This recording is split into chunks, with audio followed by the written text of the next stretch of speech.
My name is Mikey Glamour, right here in Sydney, Australia.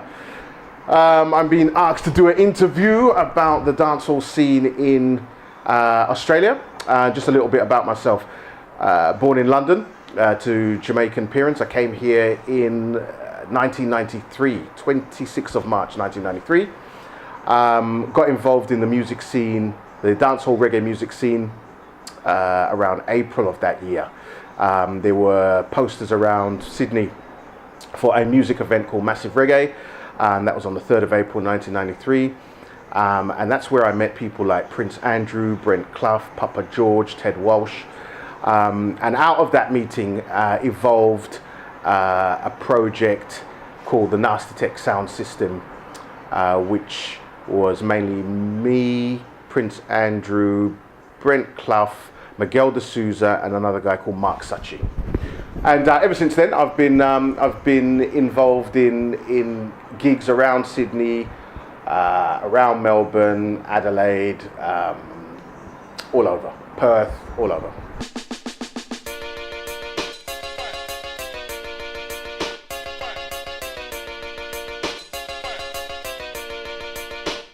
Dancehall is a indigenous music, I would say, to Jamaica. It's the music of the people. It's looked upon as a young person's music. It can be quite controversial, sexual,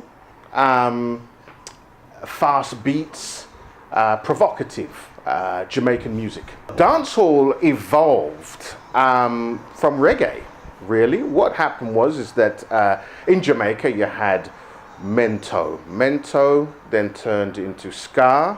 Ska music turned into rocksteady. Rocksteady turned into reggae. Reggae turned into dancehall. It was an evolution of other indigenous music.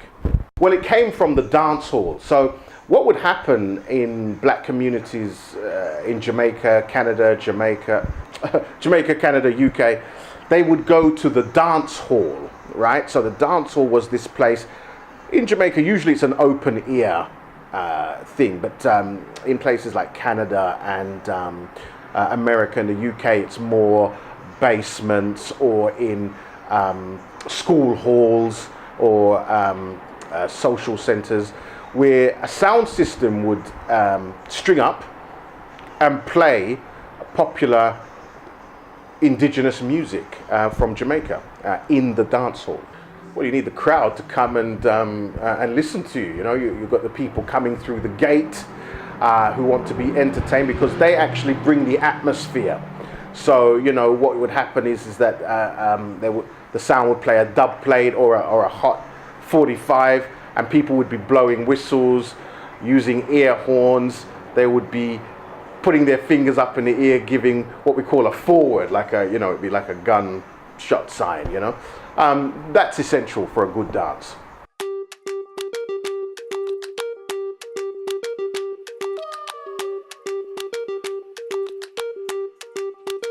Here we go. So the sound system is probably the most important thing because it's the vessel for the music. So when we say we're going to string up a sound system, you would have all these speaker boxes placed around the dance hall or in the lawn. Then you would have amplifiers, you would have tweeters, mid-range, bass boxes. You'd have an MC. During the 80s and 70s and 80s, you would have people toasting and chanting over the rhythms. In the 90s, it was more speed mixing, juggling as they call it, of different rhythms. And to keep the patrons dancing and enthusiastic about the music, you've got the MC emceeing to the people, hyping up the crowd, and you've got the mixing of the music on different rhythms in the dance hall. Well, you don't so much these days. In my day, right, now we're talking about the 80s because I'm a aged man, right? So in the 80s, when you went to the dance hall, you would have a sound system carry a crew of people who would have specialized jobs. So you would have the selector who would select the music, right? The operator who would operate the amps and the volume and the bass and the treble. The sound system would carry singers and toasters, which were like rappers. You'd call them, some people would call them rappers. But what they would do is that they would play the A side of a song, right? And then after that, they would put on the B side version where the singer and toaster would do their thing over that version.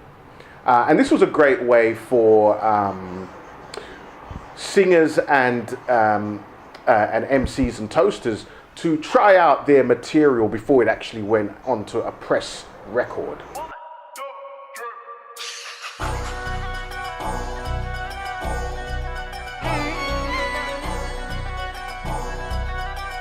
Okay, yes. So when I was growing up, and I grew up in London, so it had sounds like Saxon Sound, who had people like Tipper Irie, Philip Levi, Rusty Sandy, Colonel, Junior Sandy, Monty Blind, Maxi Priest was on saxon as well. Then you had Coxon, who had Levi Roots, the reggae source. Levi Roots was the singer for Coxon. Just Screechy, Daddy IP, rest in peace. Tenafly, rest in peace. Fathead, yeah. And then you had Unity with people like Ribs as the selector, Demon Rockers, Specky, Flinty. Yeah, those are the ones I can remember. Tipper Irie, yes. Good to have the feeling you're the best, and Complaint Neighbor, and Hello Darling. Tenafly with Roughneck Fashion. Levi Roots, can't remember a couple, but yeah, he did have a couple of I think Borderline. One was called Borderline. Well, in Sydney, we have certainly had a dance hall scene. When I first came here 20 years ago, 20 plus years ago, we had places like the Agincourt. We had Power Cuts Reggae Club on Elizabeth Street, I remember. We had Club Warehouse, which was a rented space that sound clashes and dances used to go on. Journalist Club in Surrey Hills. They won in Redfern. Corroboree Club. So we actually did have a scene that was quite vibrant for a while. I don't think that the scene currently is vibrant, and that's due to a number of reasons. Some of the people who were involved before are no longer involved, moved away, had families, got mortgages, had kids. There's a new kind of club culture, not so much a sound system emceeing dancehall culture that we had up until about, say, 2009, 2010. That's been replaced more with a sort of club-going public who are fed, I suppose, sort of that whole commercial hits, low tar, a bit diluted, not hardcore reggae, dancehall stuff.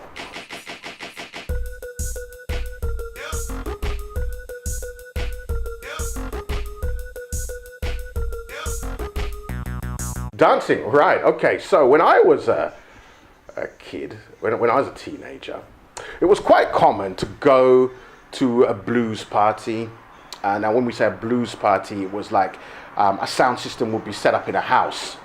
You'd pay your £5 to get in. What we used to do when we were younger is one of us would go in first, right? So you'd pay your £5. So like you'd come with your friends, right? You'd pay your £5 and you'd look to see if there were any girls in there. Right, so, and then once you knew there were girls, your other friends would come in with their £5. But if there were no girls in there, you knew, well, we'll go try somewhere else. But we would go to blues parties and to dance halls. And what would happen is that there would be a section of the night where man could hold a woman, and dance as man to woman kind of thing. That kind of changed. That kind of changed around the time I left England around 93, because what happened was you started to get these different dances coming from Jamaica. So you'd have, like, back in those days, the butterfly, the bogle, the Santa Barbara. which were sort of individual dancing. It wasn't meant for kind of man and woman. I mean, that changed when you had the daggering, which came sort of in the mid sort of 2000s. But for a long time, it was kind of like individualistic dancing, or what you had was group dances. Like, so you'd have like a line of 4 or 5 man in tight pants and square shoes, square front shoes, dancing, doing dancing routines. That was never my thing. Dancing, what would it be like to have music and not dance? You do need to be able to feel the music to dance. It's actually an expression, you know, to the music. Now, in the genre that I'm very much into, which is the whole sound clash element, you may not get, well, no, let me rephrase that. You wouldn't get a whole heap of dancing, right? It's more kind of a rocking and a reaction to the dub plates or the speech that is being made on the talkerphone. But in juggling dances, where you have people doing the latest dancing, you know, yeah, it's essential. It's crucial. It's part of dance hall. Yeah. Okay. So when judging a dance hall queen competition, I can't speak for any of the other judges, but I tend to look at one shape. I tend to look at the attractiveness of the woman, how they gyrate and move their hips, the routines, originality in the dance routine, because some of them can be quite samey. So you need to be very original, maybe do a dance that is related to the song that is playing. Yeah, and I look for energy as well. You know, there's nothing worse than a lazy dance routine. So there's a couple of things that I look for.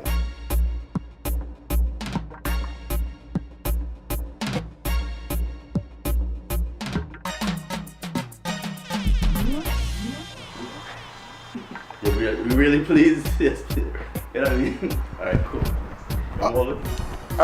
No. So one of the reasons why I've been asked to participate in this project is because I'm known globally for my large collection of live audio from around the world. I have currently on the Mikey Glamour SoundCloud page around 18,500 audio files.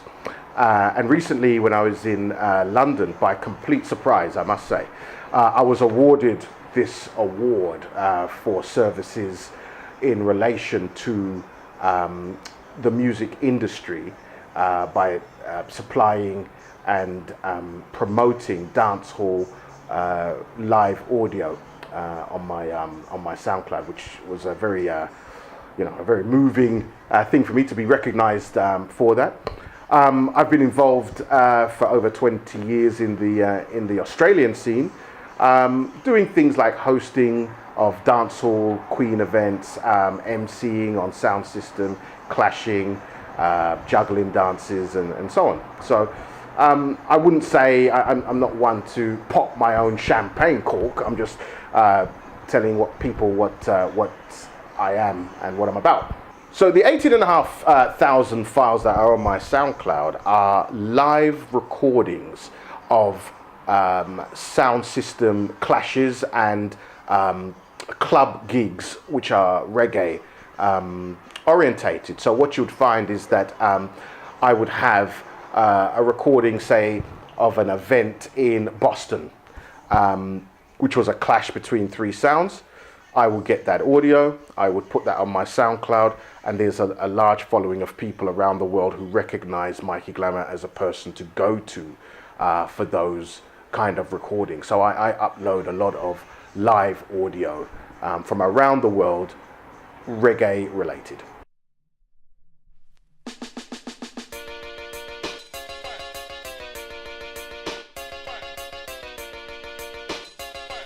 It's fair to say that dancehall and reggae have influenced other music. You only have to look at the whole UK drum and bass, garage, grime kind of scene, that whole dubstep.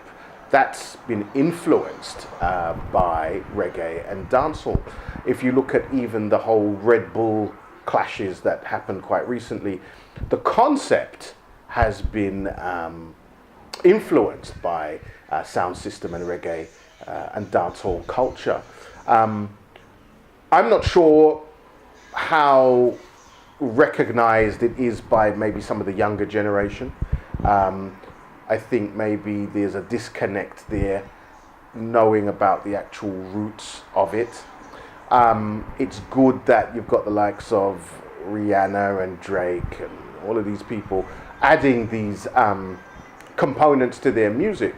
But I do feel that a lot of people, a lot of younger people, may not actually know the roots. And some may even say that, well, is it even important for them to know the roots? Because it's like asking me about Mento and Ska.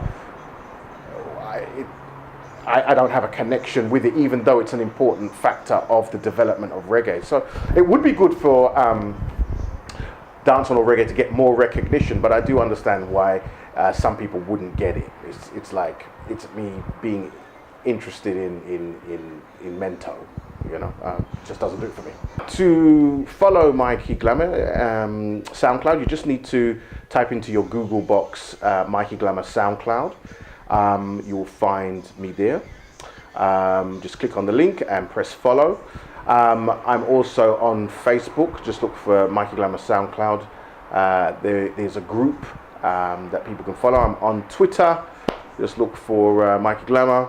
I'm on Instagram, and just look for Mikey Glamour on Instagram.